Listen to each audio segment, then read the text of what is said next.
Bismillahirrahmanirrahim. Assalamualaikum warahmatullahi wabarakatuh.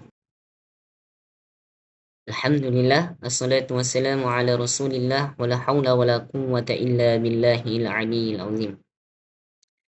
Perkenalkan, nama saya Muhammad Abdian Nasir. Saya dari kelas IAT B, program studi ilmu Al-Quran dan tafsir.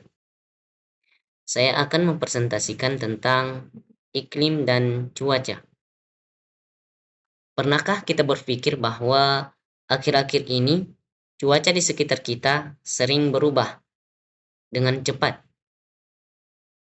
Dan pernahkah kita mengamati atau melihat alam sekitar kita bahwa iklim atau cuaca sekarang sangatlah susah lagi untuk kita tentukan?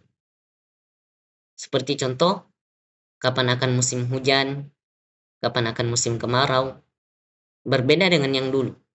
Dulu, kita bisa saja membaca atau mengetahui ataupun menentukan cuaca tersebut melalui bulan saja.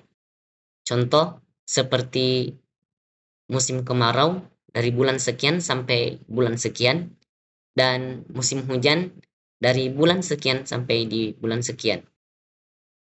Apa sih yang terjadi dengan bumi ini sehingga membuat cuaca atau iklim jadi tidak menentu? Kita sering mendengar tentang pernyataan bahwa iklim sama dengan cuaca, tetapi sebenarnya bahwa anggapan tersebut salah, dikarenakan iklim dan cuaca sebenarnya berbeda, tetapi saling berkaitan satu dengan yang lain. Hal ini bisa terjadi dikarenakan kurangnya pengetahuan kita atau pemahaman kita tentang iklim dan cuaca. Sebelum kita lanjut, ada 5 poin utama yang akan kita sama-sama pelajari pada presentasi ini, yaitu yang pertama tentang pengertian cuaca dan iklim. Dan yang kedua, perbedaan antara cuaca dan iklim. Yang ketiga, hal yang menyebabkan cuaca atau iklim menjadi tidak teratur. Keempat, bagaimana dampak dari cuaca yang tidak teratur. Dan yang kelima, bagaimana peran kita dalam menjaga cuaca dan iklim agar selalu stabil. Oke, kita lanjut pada poin yang pertama tentang pengertian cuaca dan iklim. Cuaca adalah keadaan udara pada saat tertentu dan di wilayah tertentu yang relatif sempit dan pada jangka waktu yang singkat. Sedangkan iklim adalah keadaan cuaca rata-rata dalam waktu 1 tahun yang penyelidikannya dilakukan dalam waktu yang lama, dalam kurung lebih minimal 30 tahun dan meliputi wilayah yang luas. Oke. Menurut para ahli, Kartasaputra, cuaca adalah keadaan atau kelakuan atmosfer pada waktu tertentu yang sifatnya berubah-ubah dari waktu ke waktu. Kondisi atmosfer yang dinamis, berubah dalam waktu singkat atau dalam jam atau hari, disebut juga cuaca. Oke. Sedangkan iklim adalah rata-rata keadaan cuaca dalam waktu yang cukup lama. Iklim merupakan fenomena alam yang digerakkan oleh gabungan beberapa unsur, yaitu radiasi matahari, temperatur, kelembapan, awan, hujan, evaporasi, dan tekanan udara dan angin. Oke, kita lanjut pada poin yang kedua, yaitu perbedaan antara cuaca dan iklim.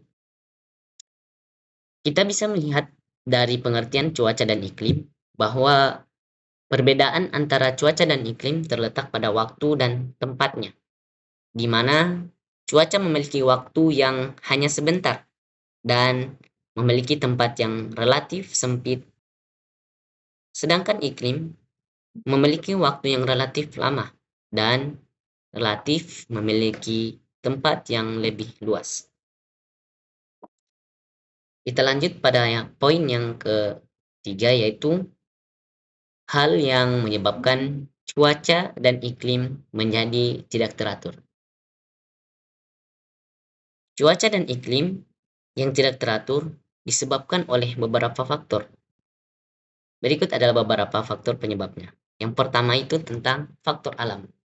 Adapun contoh-contohnya dari faktor alam yaitu tentang pergerakan planet bumi.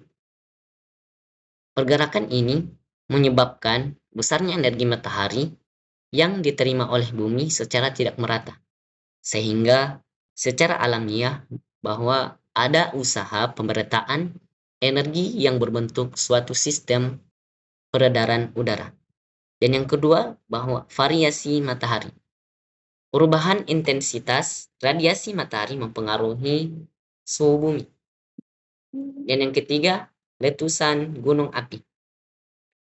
Letusan gunung api juga mengeluarkan gas dan debu ke atmosfer sehingga mempengaruhi cuaca.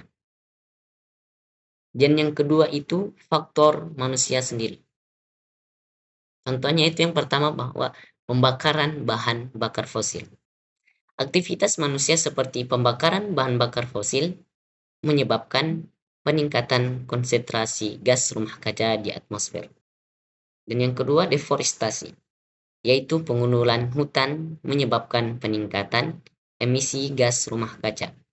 Dan yang ketiga, industri yang tidak ramah lingkungan. Aktivitas industri yang tidak ramah lingkungan juga berkontribusi pada peningkatan emisi gas rumah kaca. Oke, kita lanjut pada poin yang keempat, yaitu dampak dari cuaca dan iklim yang tidak teratur. Dampak cuaca dan iklim yang tidak teratur sangatlah banyak, termasuk peningkatan frekuensi bencana alam seperti banjir dan kekeringan, gangguan pada pertanian, serta resiko kesehatan akibat cuaca ekstrim. Selain itu, perubahan pola cuaca dapat mempengaruhi ekosistem dan keanekaragaman hayati. Berikut adalah beberapa dampak utama dari cuaca dan iklim yang tidak teratur, yaitu bencana alam, contohnya seperti banjir, kekeringan, dan tanah longsor. Meningkatnya curah hujan yang tidak teratur dapat menyebabkan banjir bandang, merusak infrastruktur, dan mengancam keselamatan jiwa. Kemungkinan musim kemarau yang berkepanjangan dapat mengakibatkan kekurangan air dan mempengaruhi pasokan air bersih dan pertanian. Curah hujan yang tinggi dapat menyebabkan tanah longsor, terutama di daerah pegunungan dan lereng curam. Dan yang kedua itu pada pertanian dan ketahanan pangan. Contohnya itu gangguan produksi pertanian, bahwa perubahan pola curah hujan dan suhu dapat mempengaruhi hasil atau mengurangi produktivitas pertanian. Dan contoh yang kedua bahwa penyakit tanaman. Cuaca yang tidak menentu dapat meningkatkan risiko serangan hama dan penyakit pada tanaman. Oke. Kita lanjut pada poin yang kelima. Bahwa peran kita dalam menjaga cuaca dan iklim agar tetap stabil. Peran masyarakat sangat penting dalam menjaga cuaca dan iklim agar tetap baik atau tetap stabil. Berikut adalah beberapa langkah yang dapat kita ambil. Yang pertama adalah hemat listrik dan air. Mematikan peralatan listrik yang tidak digunakan dan menggunakan air secukupnya, dan mengganti lampu biasa dengan lampu hemat energi juga dapat membantu mengurangi konsumsi energi. Dan yang kedua, membuang sampah pada tempatnya. Mengimplementasikan prinsip 3R untuk mengurangi timbulan sampah sehingga dan menghindari penggunaan barang sekali pakai dan memanfaatkan sampah organik menjadi kompos juga sangat dianjurkan. Dan yang ketiga, beralih ke transportasi umum. Mengurangi penggunaan kendaraan bermotor dengan berjalan kaki bersepeda atau menggunakan transportasi umum untuk mengurangi emisi karbon. Dan yang keempat, menanam pohon. Kegiatan menanam pohon di lingkungan sekitar juga dapat membantu menyerap karbon dioksida dan memperbaiki kualitas udara. Ini juga berkontribusi pada penyerapan air hujan dan mengurangi risiko banjir. Dan yang kelima, partisipasi dalam kegiatan lingkungan.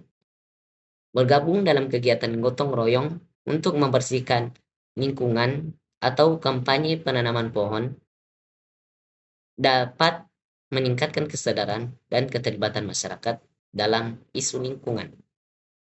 Dan yang keenam, menyebarkan kesadaran masyarakat. Masyarakat perlu saling mengedukasi tentang pentingnya menjaga lingkungan dan dampak perubahan iklim, seperti kegiatan penyuluhan di sekolah dan komunitas dapat membantu menumbuhkan kesadaran ini secara berkelanjutan. Oke, itulah tadi presentasi yang dapat saya sampaikan. Adapun kesimpulan dari presentasi yang saya bawa tadi, yaitu bahwa cuaca dan iklim adalah dua konsep yang berbeda, namun saling terkait. Cuaca merujuk pada keadaan atmosfer pada waktu tertentu di suatu lokasi, mencakup suhu, kelembapan, curah hujan, dan angin, dan bersifat sementara. Sebaliknya, iklim adalah rata-rata kondisi cuaca dalam jangka waktu yang lebih lama, biasanya 30 tahun, dan mencakup area yang lebih luas. Perbedaan utama terletak pada durasi dan skala. Cuaca dapat berubah dengan cepat, sedangkan iklim menggambarkan pola yang lebih stabil. Baik, itulah presentasi yang bisa saya sampaikan. Semoga apa yang telah kita pelajari bisa bermanfaat untuk masyarakat banyak dan diri kita pribadi. Oke. Akhirul kalam. Wassalamualaikum warahmatullahi wabarakatuh.